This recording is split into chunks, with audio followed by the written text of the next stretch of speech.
Chapter 7 is called Active Inference and Discrete Time.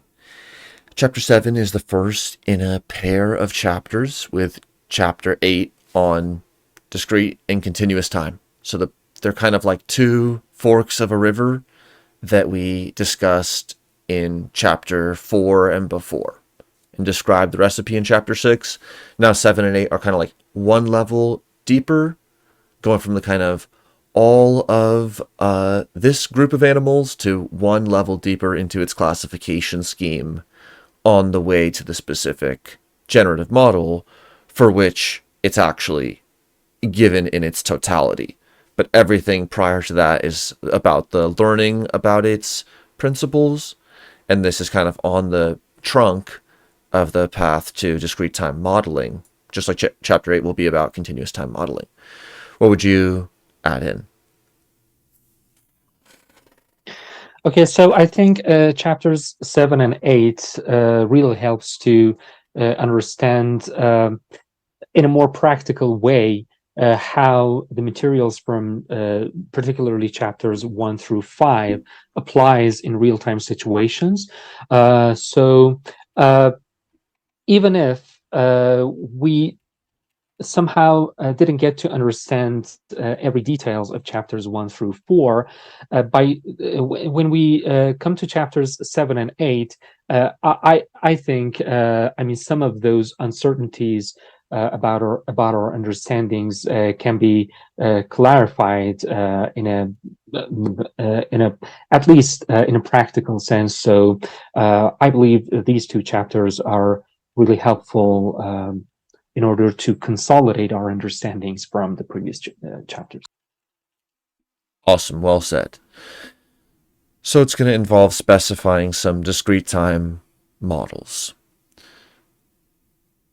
7.2 goes into perceptual processing, and the general structure of the chapter is going to walk through a series of examples that build in complexity, where they first start with perception in 7.2, introduce decision making, and then describe a few more types of motifs or cognitive structure or patterns, and also check out Step by Step and Model Stream 1, where it's built up to in a different way. So the first example is, I'll let you describe it since it's musical. Okay, so the first example is the situation in which we try to describe the performance of an amateur musician in terms of how we listen to the performance of an amateur musicians in terms of the predictions we get from our anticipation of the following notes as opposed to the actual notes that's being played. So these kinds of anticipatory reaction, listening reaction to the musician can be successfully formalized using discrete time active inference by putting up putting together the matrices A for the states and matrix B for the transition between the states or the transition probabilities, which in this case describes the probability from going from one note to the other. And obviously the actual sequence that's been played, which can be described with the matrix D. So, and another point I wanted to mention is for anyone who has downloaded this chapter before, I don't know, I think about June or something, I recommend re-downloading it from MIT's website because they have corrected some of the typos that was previously present in this chapter, particularly in figure 7.2. Cool. So this graphical model where a person is listening, this is a general perceptual Bayesian framing. It's specified. Just like with any other equations, there's a lot to look into, but A indicates the probability of an outcome given a state. This is saying if it were all on the diagonal like an identity matrix, this is kind of a common motif, then states kind of map to themselves. So in the context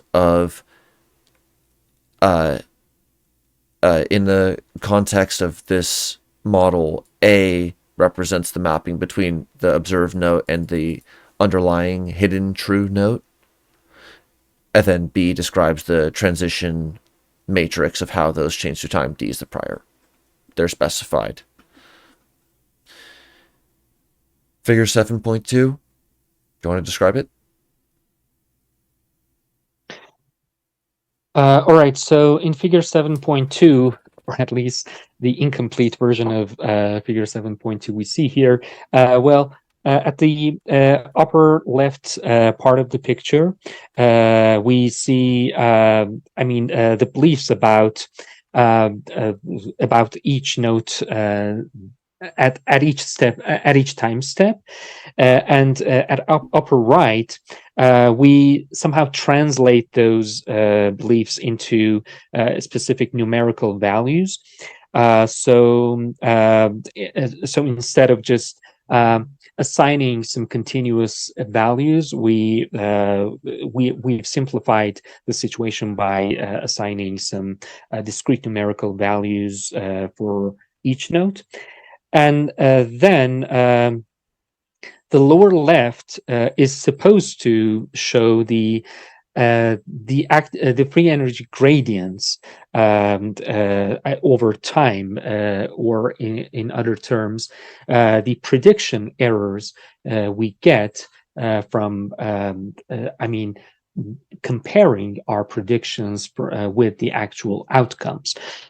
So lastly, the lower right picture shows, in parallel to the upper right picture, determines the values of these errors. So we can see both the continuous, the initial, or at least initial continuous assignment of values, and then the further discretizing of the values in order to get the discrete time situation, or the more tractable discrete time situations. Okay. So it's a general passive inference task where there's priors about how states are going to change through time, and then there's real data coming in. So that's the kind of classical predictive coding, video compression, Kalman filter, Bayesian setting. 7.3 introduces a key motif, which is decision-making and planning as inference. So this is the idea of having a Bayes graph where the variables can relate to different things. There's high composability. And here the idea is that a variable is going to be proposed that we can do inference about that describes the process of decision-making or policy selection. So what would you say about 7.3? Okay, so 7.3 is obviously similar to what we saw in chapter 4, and if I'm not mistaken, even the topology is exactly the same with that picture we saw previously. This is the initial setup which acts also as a review about how these different components of POMDP generative models needs to be described in such situations. But ultimately, the specific case study we come across in this section is the attempt to model the behavior of a mouse in a tea maze, so of a rat in a tea maze. So especially a tea maze containing an aversive stimulus in one arm and an attractive stimulus on the other. So this can act as a kind of toy example to use this kind of probabilistic modeling to describe these situations. Thanks. So that leads us right to figure 7.4. Here's a visualization of the situation with the rat in this case, where there's a pleasant and aversive stimuli on each end of a decision point. And there's also a epistemic opportunity to receive some information about the context that the animal is in. And so that setting is described for both the case with white on the left, black on the right, and black on the left, white on the right. And those are shown in terms of their differences in the matrices, the explicit specification of the generative model. Visualizations show some of the slices of the B variable, which reflect different transition probabilities. C represents the preferences, which are expressed over the observable states. D reflects the priors on the different states that need priors. 7.4. What would you say about this?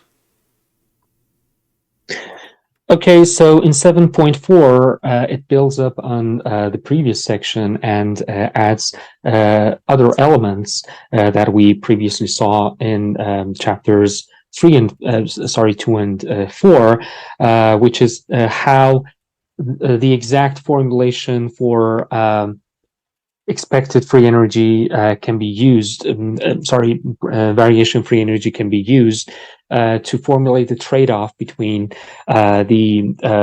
information seeking or at least between the epistemic value and information seeking. So here it uses, again, that rat example in a bit more extended and elaborate form to formulate the epistemic value of observing a Q in a given location.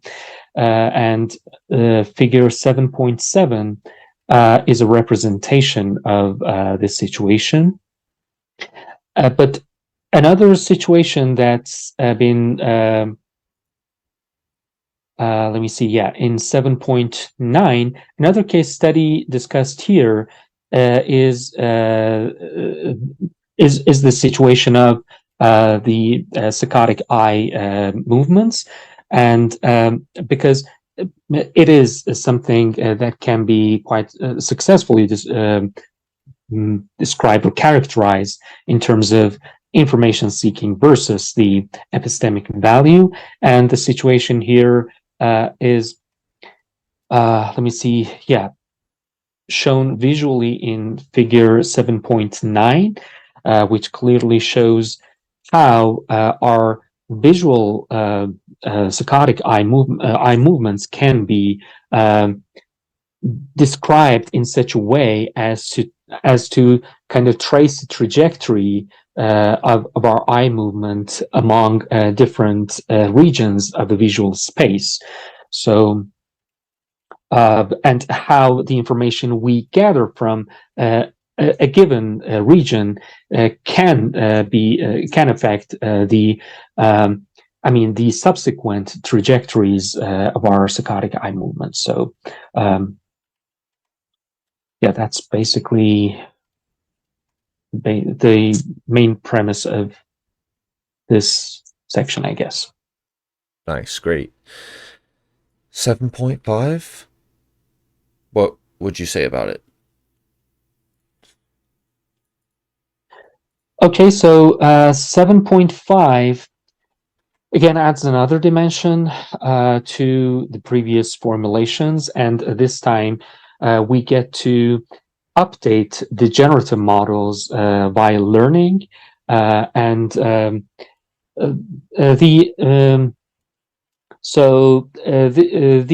generative models for this situation is a bit more complicated than the previous ones because it now needs to account for a mechanism or a way to update the matrices we had before. So in the previous situations, we didn't account for learning per se, but here we directly update our the word update can be confusing here. We get to somehow improve our generative models to accommodate for these updating accounts. And yeah, so the situation here, or the case study here, which somehow elucidate the way that the learning can be accounted for with these models, is again a toy example of a creature in a simple world of black and white tiles, which kind of tries to find a path to reach a given destination, a certain destination. So it is more complicated than the situation we had for the rat example, because it only had, simple trajectories that needed to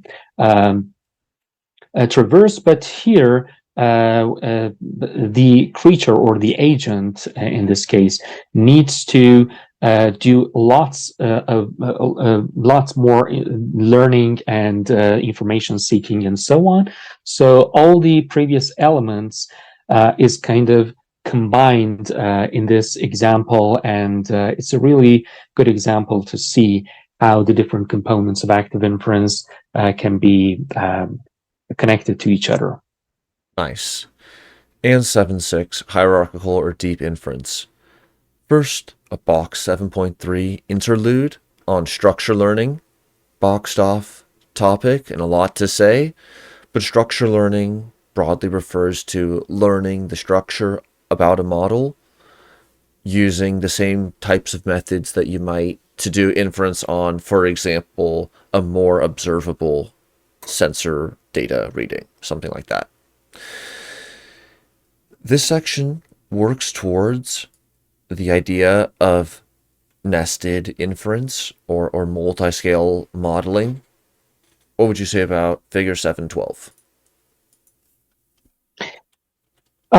Okay, so again, this situation is, I think, the most complex situations of this chapter, which builds up from the previous sections, and this time it adds another layer to accommodate for the inferences that happen in different time steps.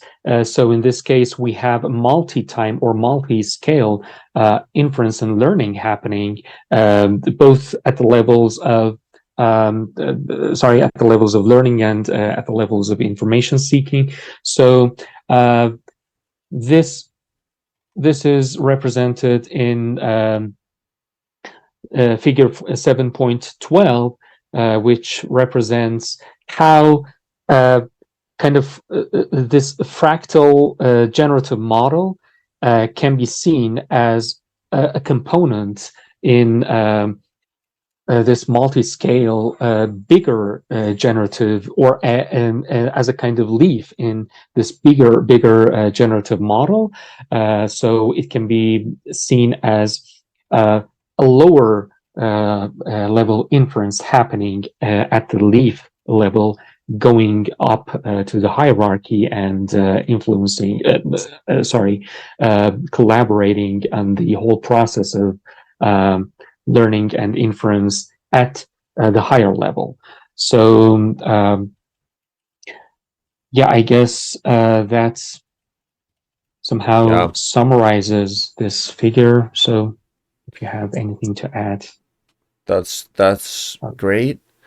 It's an example of the composability of generative models, what we've talked about and had Toby St. Clair Smith describe as the compositional cognitive cartography, and just what kinds of connectors can and can't you do, and how can that motif that the discrete time model introduces and then the rest of these features, including action and learning and so on, get layered in on top.